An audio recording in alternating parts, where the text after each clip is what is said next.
investigación a la que tuvo acceso Noticiero Guatevisión establece al Gorgojo como cabecilla. Detalló también que la muerte de las víctimas ocurrió en el barrio El Gallito, territorio de los Caradura.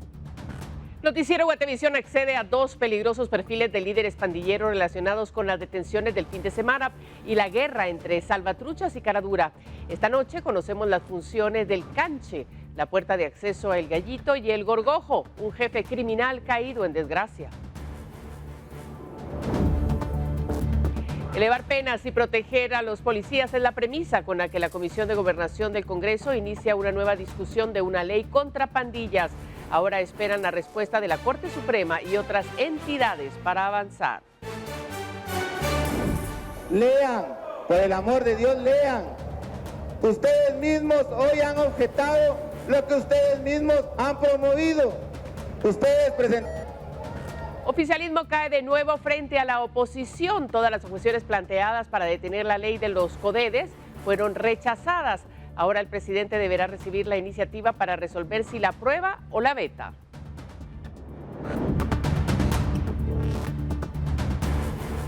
Urgente reparación. Conred advierte que hay un hundimiento en paso a desnivel. Banquetas quebradas y cavernas debajo de la cinta asfáltica podrían generar un bloqueo en importante ruta nacional. Tras el millonario pago, el Puerto Quetzal anuncia la llegada de los técnicos del Ejército de los Estados Unidos para las pruebas técnicas de cara a la ampliación. Delegación arriba en 2 semanas y hay gran expectativa.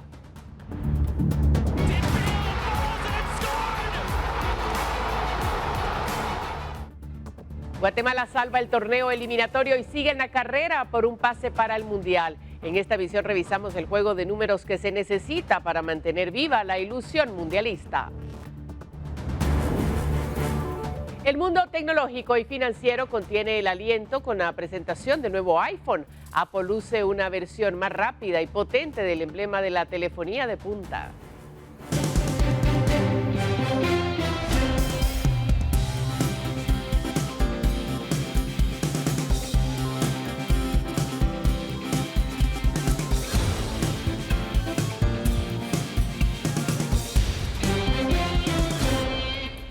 Buenas noches, gracias por estar a esta hora con nosotros en la emisión estelar de Noticiero Guatevisión. Hemos preparado todas las noticias importantes para usted, así es que nos da mucho gusto que ya nos acompañe. Empezamos con la información.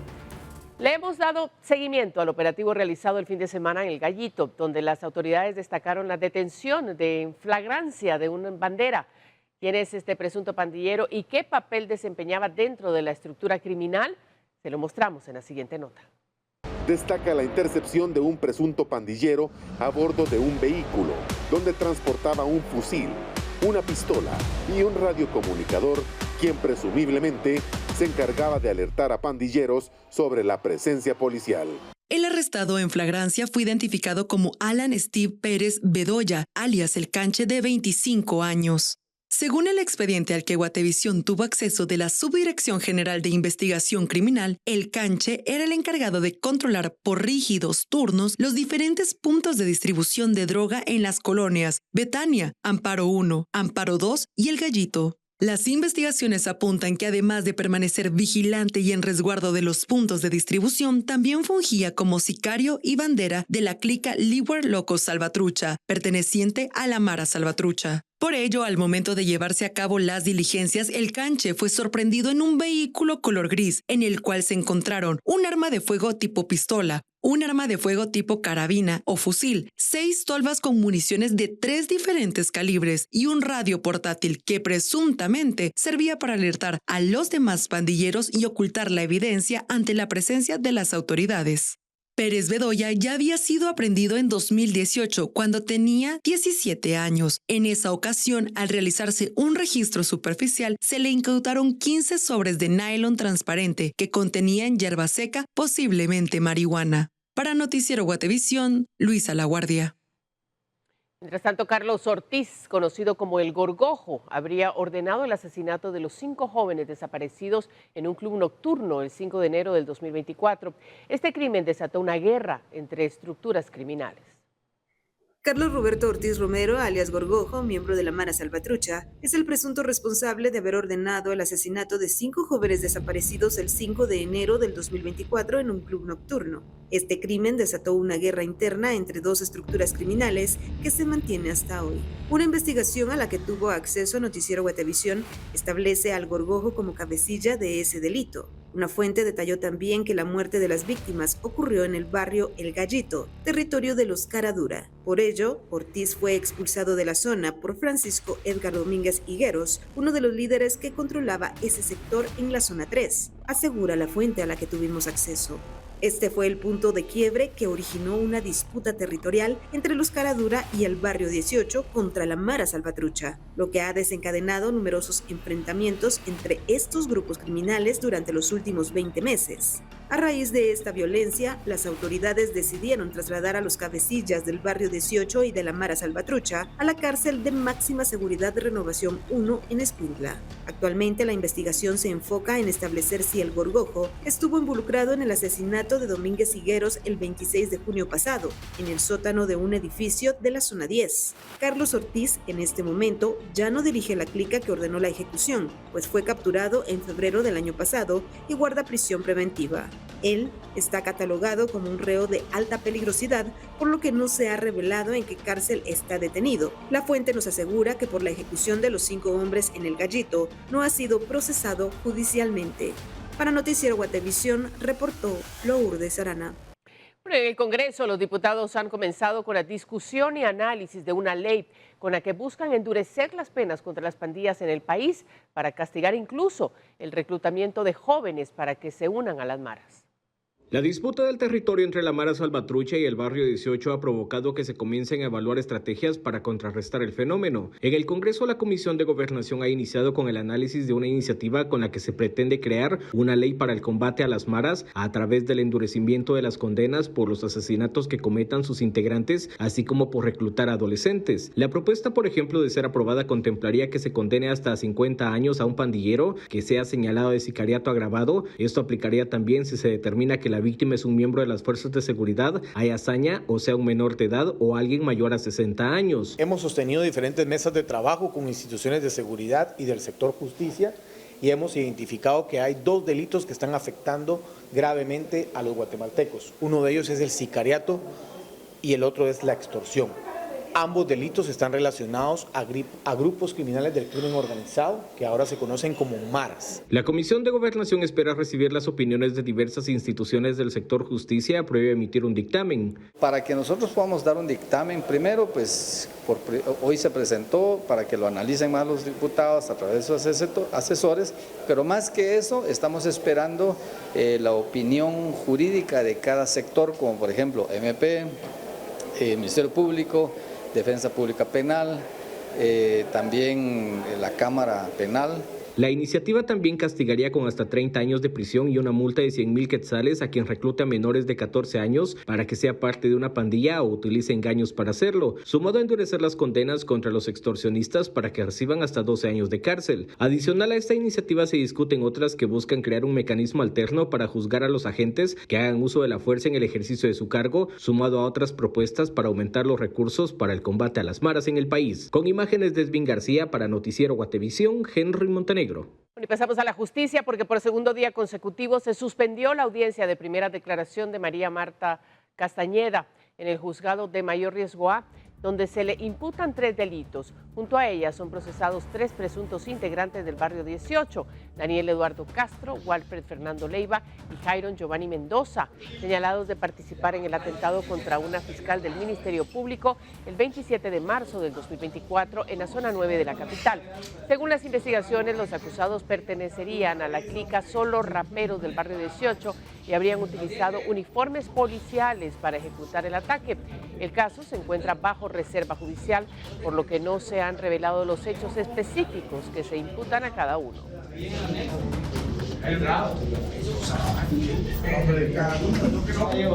Y la jueza María del Carmen Zamora del Tribunal Séptimo de Sentencia Penal otorgó arresto domiciliario a Jorge Santos Nil, exdirector de informática del Tribunal Supremo Electoral, procesado en el caso Corrupción Semilla por 2 delitos. Su abogado justificó la petición argumentando que Santos padece quebrantos de salud y necesita atención médica. El Ministerio Público se opuso, señalando riesgo de fuga y recordando que el acusado tiene otro proceso pendiente luego de que se le encontrara un teléfono celular. Pese a ello, la jueza concedió el beneficio sin vigilancia policial. Santos deberá presentarse cada 15 días al juzgado de paz de Misco para firmar el libro de asistencia y no podrá salir del país sin autorización judicial. Primero, pues gracias a Dios que se dio esta oportunidad para poder tener la medida y así prepararme para el siguiente año, pues que tenemos el inicio del debate para el 24 de febrero. ¿Cómo han sido estos 9 meses en prisión? Bueno, sin duda alguna, pues como mencionaba, dificultades de algunas enfermedades que se han ido agravando, enfermedades pues, que por el desempeño del trabajo que se fue empeorando, y pues esta es la oportunidad para poder también visitar a los médicos especialistas. Entre otras cosas, un bombero reconoció que mintió en su declaración para proteger a policías que son acusados de la muerte de 2 personas en San Andrés Itzapa, Chimaltenango, en abril del 2024. Josué Francisco Buch Cumes era parte de los bomberos municipales departamentales de Chimaltenango cuando acudió a atender una emergencia el 18 de abril de 2024. La llamada de auxilio fue realizada desde la subestación policial de San Andrés Itzapa, Chimaltenango. Al llegar al lugar, encontraron a la víctima identificada como Nelson Santamaría, quien fue trasladado al Hospital Nacional de Chimaltenango. Los socorristas indicaron que encontraron a Santamaría en la vía pública. Sin embargo, la investigación ha revelado que en realidad la víctima ya había fallecido y que fue localizada dentro de la subestación. Por estos hechos, Buch Cumes fue ligado a proceso penal por encubrimiento propio, debido a que habría mentido en su declaración para proteger a los policías. Ante un juez, narró lo que ocurrió la noche del 18 de abril de 2024. Llegando al lugar nos percatamos de una persona que se encontraba en el garage de dicha subestación, donde la persona ya se encontraba fallecida. Con mi compañero Jorge Alexander de Guerra levantamos la persona ya fallecida y nos trasladamos al Hospital Nacional de Chimaltenango a bordo de la unidad ADC 18 para no comprometer a los señores agentes de dicha subestación de PNC. Al momento de brindar mis declaraciones testimoniales, yo omití esa información y yo dije que la persona fallecida se encontraba tirada en la vía. El juez Eduardo Orozco le dictó sentencia de 1 año y medio de prisión por encubrimiento propio a razón de 5 quetzales diarios. Además, deberá impartir cursos de capacitación sobre derechos humanos a los integrantes de bomberos municipales departamentales de Chimaltenango. En el caso de ejecución extrajudicial, 6 agentes de la Policía Nacional Civil enfrentarán juicio por presuntamente ser los responsables de la muerte de Nelson Santamaría y Eldin Leonel Chocchi. Con imágenes de Daniel Samayoa, informó para Noticiero Guatevisión, Elmer Vargas. Y autoridades ejecutaron 3 órdenes de captura contra guatemaltecos señalados de varios delitos. Las detenciones se realizaron en la Fuerza Aérea Guatemalteca al arribar un vuelo de retornados procedente de Estados Unidos. Elmer Rivera tenía 2 órdenes de captura vigentes por homicidio y lesiones graves emitidas en 2019 y 2021. Axel Batén fue detenido por asesinato y asesinato en grado de tentativa, requerido por un juzgado de Totonicapán desde septiembre del 2023. Amílcar Pérez está señalado de lesiones leves y homicidio en grado de tentativa, solicitado por un juzgado de San Marcos desde octubre del 2011. Los 3 detenidos deberán comparecer ante los juzgados correspondientes para resolver su situación legal. Y una nueva extradición contra el narcotráfico. Roberto Carlos Girón Hernández, también conocido como El Gordo o RC, fue extraditado a Estados Unidos, donde deberá enfrentar cargos por conspiración para el tráfico de cocaína. Según el Departamento de Justicia, Girón habría coordinado con el Clan del Golfo el envío de toneladas de droga al cártel de Sinaloa, con destino final a territorio estadounidense. El guatemalteco de 49 años fue detenido en febrero en cumplimiento de una orden de arresto provisional. Ahora comparecerá ante un tribunal federal en Miami. De ser declarado culpable, enfrentaría una pena máxima de cadena perpetua. Continuamos con más. Los diputados rechazaron 9 objeciones con las cuales el oficialismo buscaba archivar la ley que permite a los CODEDES seguir usando los recursos no ejecutados durante este año con avales express. Ahora el decreto tiene vía libre para su veto o sanción. El oficialismo sufrió un nuevo revés en el Congreso y la oposición se salió con la suya. El oficialismo intentó mediante 9 objeciones tratar de archivar el decreto 7/2025, el cual se aprobó sin dictamen y de urgencia nacional la semana pasada para permitir que los CODEDES sigan ejecutando en el 2026 los recursos no usados durante este año. Las 9 objeciones fueron rechazadas ya que apenas 26 diputados estuvieron a favor de sus argumentos que se basaban en la vulneración al principio de anualidad y a los dictámenes express que autoriza esta ley. La sesión sirvió para que la oposición arremetiera contra el oficialismo. Todavía oigan lo peligroso que es lo que se está dando. Denuncia públicamente a un diputado de Semilla de San Marcos, donde establece que le piden una cuota en el Consejo Departamental de Desarrollo. No lo digo yo, lo dice el alcalde de un municipio de San Marcos, en el cual establece claramente cómo este gobierno no tiene la intención de poder llevar a cabo los proyectos nobles de los consejos departamentales de desarrollo. El oficialismo salió a cuestionar el decreto, aunque en el proyecto de presupuesto también incluyeron un artículo similar para que los CODEDES sigan usando los recursos no ejecutados. El decreto 7/2025 vulnera los principios de irretroactividad de la ley y de certeza jurídica, al ampliar el plazo de ejecución de obras sin un aval técnico y financiero que lo respalde. Con el conocimiento de las objeciones se da vía libre para que el decreto sea enviado al presidente de la República para que reciba su veto o sanción. En caso de veto, el Congreso puede rechazarlo y ordenar la publicación de la ley para que entre en vigencia. Con imágenes de Esvin García para Noticiero Guatevisión, Henry Montenegro. Y durante la sesión de este martes en el Congreso se dio lectura al proyecto de presupuesto para el 2026 enviado por el Ejecutivo, con lo cual se trasladó a la Comisión de Finanzas para que comience su discusión y se emita el dictamen, ya con la lectura de la propuesta que asciende a más de 163.000 millones de quetzales. La Comisión de Finanzas iniciará con las audiencias públicas para que las diversas instituciones que perciben recursos públicos justifiquen los techos presupuestarios requeridos. El Congreso tiene hasta el próximo 30 de noviembre para decidir sobre si aprueba, imprueba o modifica el proyecto de presupuesto presentado por el Ejecutivo.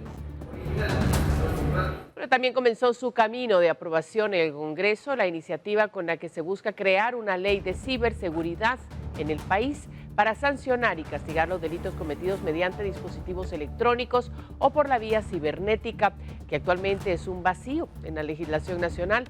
La propuesta, que recién hace algunas semanas recibió dictamen favorable, ya dio el primer paso para su aprobación y le restan 2 debates más para que se decida si finalmente será avalada por los legisladores para que entre en vigencia.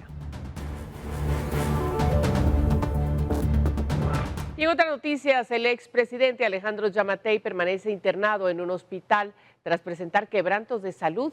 Se confirmó que lleva 5 días hospitalizado. Nadie supo que tuve cáncer. El expresidente Alejandro Yamatei está internado en un hospital de la zona 10, según fuentes consultadas. Padece un problema renal, aunque se desconoce su gravedad. 3 fuentes confirmaron al medio Prensa Libre que el exmandatario ingresó el pasado 5 de septiembre a las 16:45 horas. Actualmente recibe oxígeno y se encuentra en el área de encamamiento y no en intensivo. El informe detalla que Yamatei también ha presentado problemas cardíacos y se ha sometido a estudios médicos para definir su estado de salud. Yamatei fue presidente de Guatemala del 14 de enero de 2020 al 14 de enero de 2024. En noviembre de 2022 fue hospitalizado por una gastritis aguda, de la que recibió el alta tras varios días y estudios. En enero de 2024 reveló que padeció cáncer y, según la presidencia, superó la enfermedad gracias a tratamientos de radioterapia. Reportó para Noticiero Guatevisión, Andrea Domínguez. Tenemos más información. Un grave accidente se registró esta tarde en Escuintla. Un autobús de la empresa Pamachán, que cubría la ruta entre Escuintla y Siquinalá, colisionó en el kilómetro 65 de la ruta al suroccidente contra las bases de un puente gemelo. Según versiones preliminares, el exceso de velocidad y la intensa lluvia habrían provocado el hecho, que dejó varios pasajeros heridos y estuvo a punto de terminar en el río de la zona. Cuerpos de socorro trasladaron a los afectados a centros asistenciales, aunque aún no se confirma el número total de víctimas. Las autoridades piden extremar precauciones.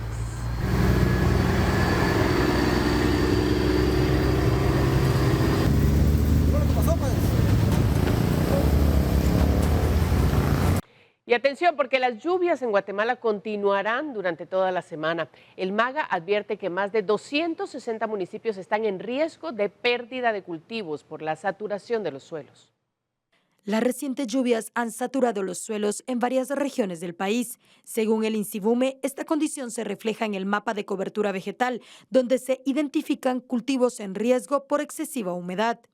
En algunas zonas, las altas temperaturas podrían provocar la caída de granizo de manera localizada. Ante este panorama, el MAGA mantiene un monitoreo en 261 municipios en los 22 departamentos. Sin embargo, las regiones más vulnerables son Petén, Huehuetenango, Chiquimula, Jalapa, Quetzaltenango, Alta Verapaz, Quiché, San Marcos, Escuintla, Retaluleo y Suchitepeques. En estas áreas se cultivan principalmente granos básicos, pastos, palma de aceite, café y cardamomo, así como caña de azúcar, hule, piña, tabaco, hortalizas, arroz y papaya. Al detectar la humedad del suelo, ahora vemos más presencia de saturación de los suelos, donde tenemos algunas áreas que tienen de entre 51 y 75% de humedad. Aún así persisten las zonas que están en café, que todavía tienen déficit de humedad, pero como estamos observando, esta semana empieza a cambiar el panorama y nuestro monitoreo con nuestro sistema de información geográfica, nuestro mapa de cobertura vegetal, nos hace señalar los cultivos que tenemos en esas zonas precisas que tendrán pues lluvias fuertes, como se ha mencionado.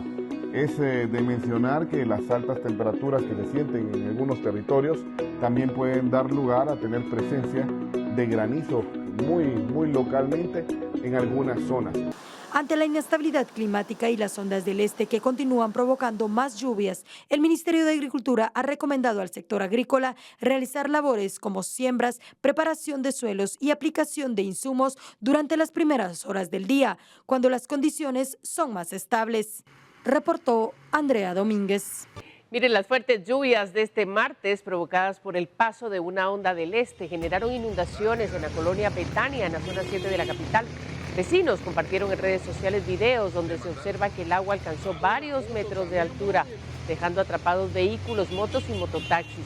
Según la Conred, se mantiene el monitoreo para evaluar daños y afectaciones. Las autoridades prevén que las lluvias continuarán durante toda la semana, ya que el próximo sábado ingresará otra onda del este.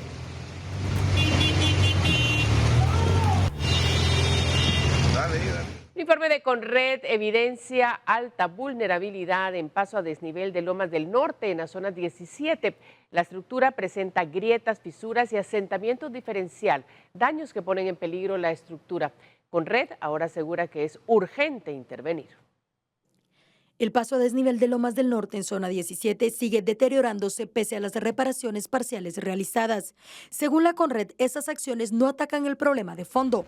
Por tercera vez en 7 años, la institución declaró ahora el sector en alto riesgo y pidió una intervención urgente para garantizar la seguridad vial.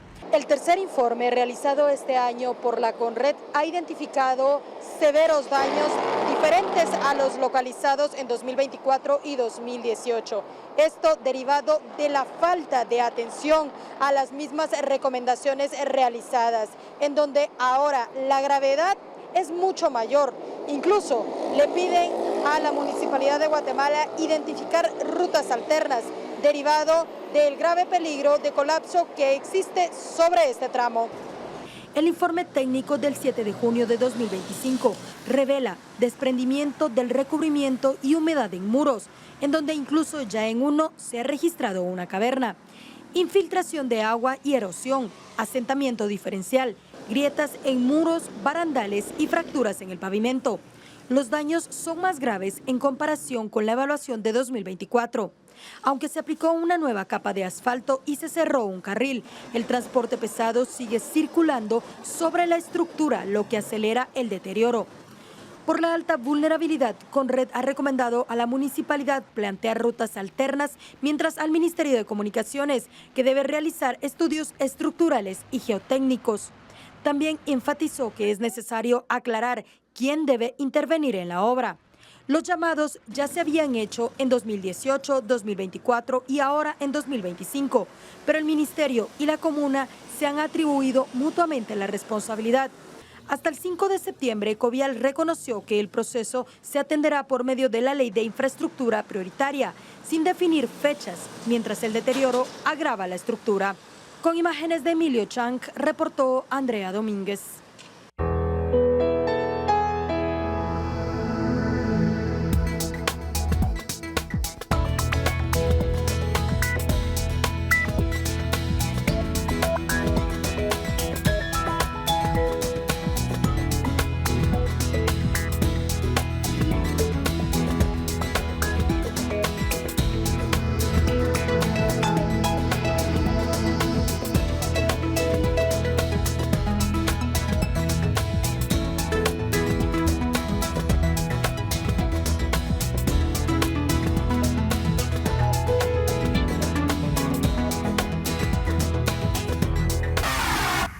Hoy también le presentamos deporte porque la selección de Guatemala enfrenta un inicio difícil en las eliminatorias rumbo al Mundial 2026 con solo un punto en 2 partidos. El azul y blanco está contra las cuerdas, pero aún tiene en sus manos la oportunidad de recuperarse. Los detalles los comparte nuestro compañero Kevin Gordillo. La selección de Guatemala terminó la primera doble jornada de la eliminatoria rumbo al Mundial 2026 con apenas un punto de 6 posibles, tras perder en casa ante El Salvador y empatar de visita frente a Panamá.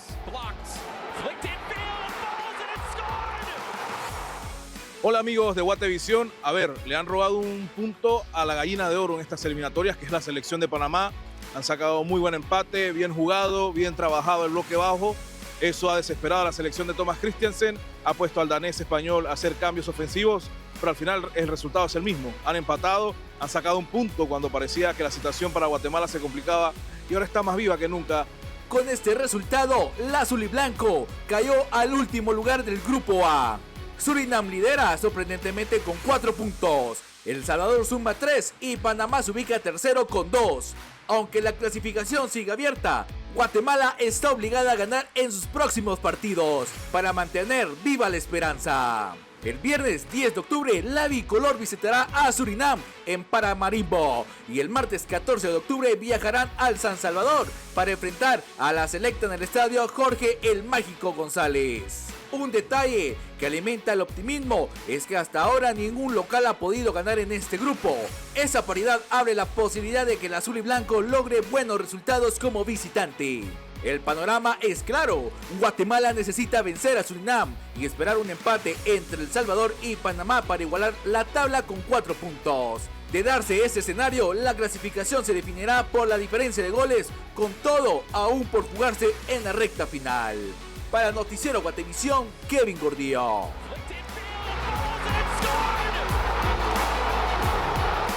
Mire, ya hace unas horas arribó al país parte de la selección nacional luego de su encuentro con Panamá. Nuestra compañera Andrea Domínguez se movilizó hasta el Aeropuerto Internacional La Aurora, donde los futbolistas fueron recibidos por la afición guatemalteca en medio de aplausos. Andrea. Muy buena noche, qué gusto saludarte a ti y a todos nuestros televidentes. Y es que luego de este empate alcanzado por la bicolor ante Panamá, sin duda alguna la ilusión por continuar y clasificar al Mundial sigue. Y llegaron al Aeropuerto Internacional La Aurora no solo los jugadores luego de este encuentro deportivo, sino también la afición que se volcó incluso después de irlos a apoyar a Panamá para quedarse y recibirlos para obtener parte de alguna fotografía o incluso su autógrafo. Sí, la verdad que va a ser una buena lucha en el grupo. Todo está muy apretado.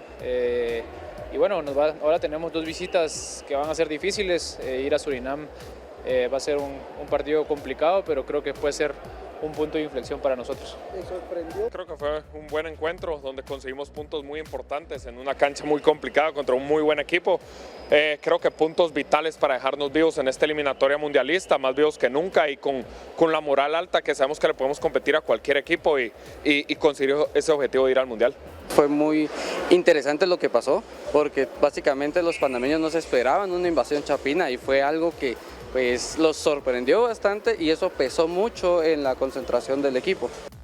El próximo 10 de octubre, Guatemala se enfrentará a Surinam para obtener otro punto, considerando que el equipo al cual estará visitando lleva en este momento el primer lugar del grupo, pero buscará mantenerse en rumbo a la eliminatoria del Mundial 2026, con una ilusión que ha vuelto a marcar este empate con Panamá y que ahora buscarán continuar sumando más para poder clasificar y así llevar a Guatemala a su primer Mundial. Esta es parte de la información con la cual retorno con ustedes a los estudios, con imágenes de Gabriel Granda y Daniel Samayoa, reportó Andrea Domínguez. Bueno, y continuamos con más información, pero está a cargo de Paula Osaeta, lo que quiere decir que es momento de que hablemos de dinero. Paula, buenas noches. María Luisa, buenas noches. Quiero contarles que este martes hay información económica importante y es que inicia una nueva fase en la modernización de Puerto Quetzal. Especialistas del Cuerpo de Ingenieros de Estados Unidos llegarán este mes para definir los estudios que darán forma a los nuevos muelles y al futuro puerto afuera. En Puerto Quetzal avanza el proyecto de modernización tras el pago de $63.7 millones al Cuerpo de Ingenieros del Ejército de Estados Unidos. Una misión de especialistas visitará Guatemala del 22 al 26 de septiembre para dar continuidad al plan. Se trata de la primera misión técnica dentro del contrato integrada por al menos 10 expertos en áreas como meteorología, hidrografía, régimen de olas y análisis de mareas. El objetivo es recopilar información clave que permitirá diseñar los nuevos muelles comerciales 5, 6, 7 y 8 sin interrumpir las operaciones actuales. El presidente de la empresa portuaria Quetzal, vicealmirante José Antonio Lemus Guzmán, explicó que los especialistas revisarán los insumos, recolectarán datos adicionales y definirán necesidades estructurales, incluyendo la reubicación de bodegas para ampliar el área de muelles. Los trabajos de construcción podrían iniciar en noviembre de 2027 y las autoridades buscan acelerar el proceso para que las obras arranquen durante la actual administración. Además, la misión realizará estudios adicionales para el proyecto Puerto Afuera, una terminal en aguas profundas en el sector oeste que abrirá la puerta a operaciones de mayor escala. Los próximos días serán decisivos. La información técnica que se obtenga marcará la ruta para ampliar y modernizar uno de los puertos más estratégicos del país. Y mire, muchos emprendedores sueñan con libertad financiera y flexibilidad, pero terminan atrapados en negocios que dependen completamente de ellos. Expertos advierten que esta confusión entre ingresos y verdadera libertad lleva a rutinas desgastantes y a la falta de claridad financiera. El camino hacia la independencia, aseguran, no se logra trabajando más duro, sino de forma más estratégica. La ruta incluye 5 pasos: estabilizar las finanzas, establecer sistemas y pagarse un salario fijo, construir un negocio que no dependa del dueño, usar las utilidades para generar riqueza personal y finalmente diseñar una empresa que pueda operar sin su creador. La clave está en entender que la libertad no es un evento único, sino un proceso de disciplina y estructura. Solo así el emprendimiento puede convertirse en la herramienta para vivir con propósito y no en una carga que atrape a sus fundadores. Nos vemos mañana con más consejos en Hablemos de Dinero. Buenas noches. Las calles del país ya se deleitan con el sonido de las bandas escolares que están haciendo recorridos previos a la celebración de Independencia el 15 de septiembre. Esto con el objetivo de prepararse y ensayar para que todo salga bien esta fecha tan importante. El colorido y la algarabía llegó a la zona 5 de la ciudad con un desfile de independencia en el que participaron la Escuela de Párvulos Anita Figueroa junto a la banda escolar Jaguares Inge. El recorrido se hizo por varias cuadras en donde predominaron los cuetillos, el acompañamiento de los padres de familia y la participación de las nuevas generaciones que desfilaron con los símbolos más representativos del país. La banda escolar le dio el acompañamiento a este recorrido con melodías caracterizadas por ritmos peculiares como los de la electrónica, merengue y rock, los cuales fueron liderados por la comandante. ¿Qué tan difícil es dirigir una banda con tantos integrantes? 50-50 porque lo esencial es que pongan atención a la batuta. Si ponen atención a eso, el resto es sencillo, pero a veces es difícil porque hay canciones muy lentas, hay canciones muy rápidas, hay variaciones de ritmos en la misma canción, entonces un poquito de todo.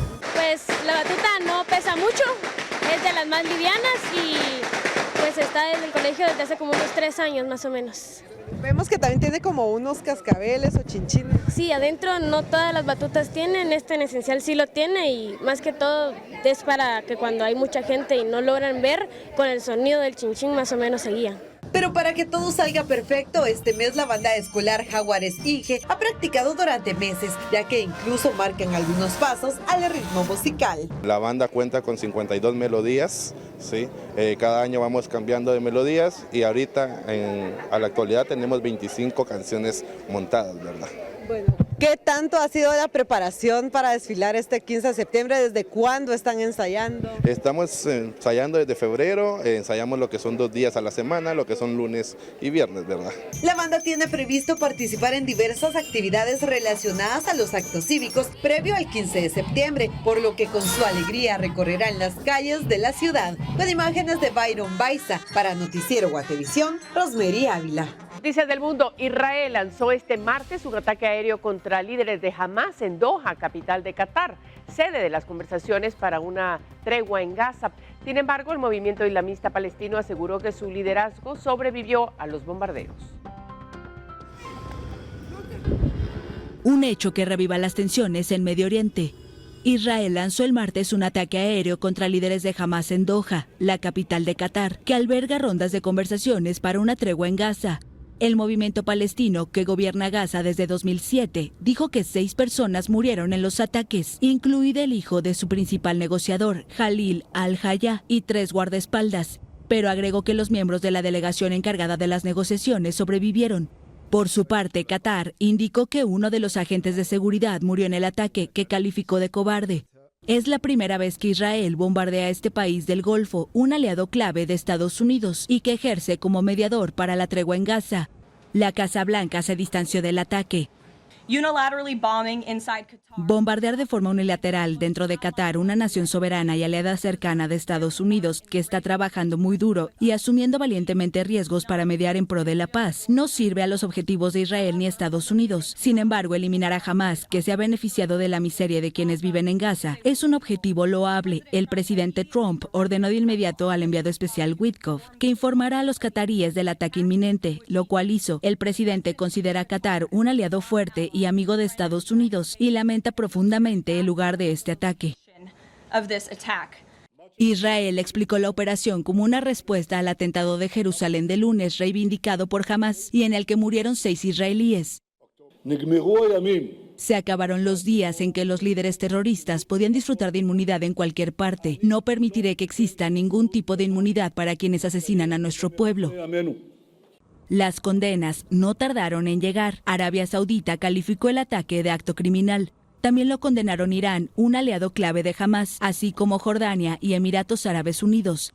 El secretario general de la ONU, Antonio Guterres, condenó la flagrante violación de la soberanía de Qatar por parte de Israel. A su vez, el presidente palestino Mahmoud Abbas advirtió que el ataque representa una escalada que amenaza la seguridad y la estabilidad de la región. La semana pasada, Netanyahu ordenó el inicio de negociaciones para liberar a los rehenes, pocos días después de que Hamas diera su visto bueno a una nueva propuesta de alto al fuego, presentada por los mediadores. El martes insistió en que la guerra en Gaza puede terminar inmediatamente si Hamas acepta la propuesta de tregua de Trump. En máxima tensión en Nepal, un grupo de manifestantes incendió el Parlamento y la residencia del primer ministro, quien anunció su dimisión. KP Sharma Oli, del Partido Comunista, estaba en la mira tras la represión de protestas contra el bloqueo de redes sociales y la corrupción. Según Amnistía Internacional, la policía usó munición real y dejó al menos 19 muertos tras una reunión de emergencia. El gobierno levantó el veto a Facebook, YouTube, X y LinkedIn, mientras la indignación crece en un país con alto desempleo y una juventud que depende de estas plataformas para comunicarse. 2-0 a favor de una condena. La Corte Suprema de Brasil dejó este martes al expresidente Jair Bolsonaro cerca de ir a prisión por golpismo. El exmandatario de 70 años se expone a más de 40 años de cárcel, acusado de conspirar para mantenerse en el poder tras su derrota en el 2022. El magistrado Alexandre de Moraes votó a favor de la condena y señaló a Bolsonaro de liderar una organización criminal que casi lleva al país a una dictadura. Su hijo, el senador Flavio Bolsonaro, acusó al juez de actuar por motivos políticos. Hasta el viernes, 5 jueces deberán pronunciarse en audiencias públicas. Basta una mayoría simple para decidir el futuro del exmandatario, cuyo juicio divide a Brasil y ya desata reacciones en Washington, donde Donald Trump impuso sanciones en defensa de su aliado. Bueno, ya lo sabe, ahí está la información y nosotros así nos despedimos esta noche agradeciendo su sintonía, invitándolo a que mañana nos acompañe para más noticias. Hasta pronto, descansen.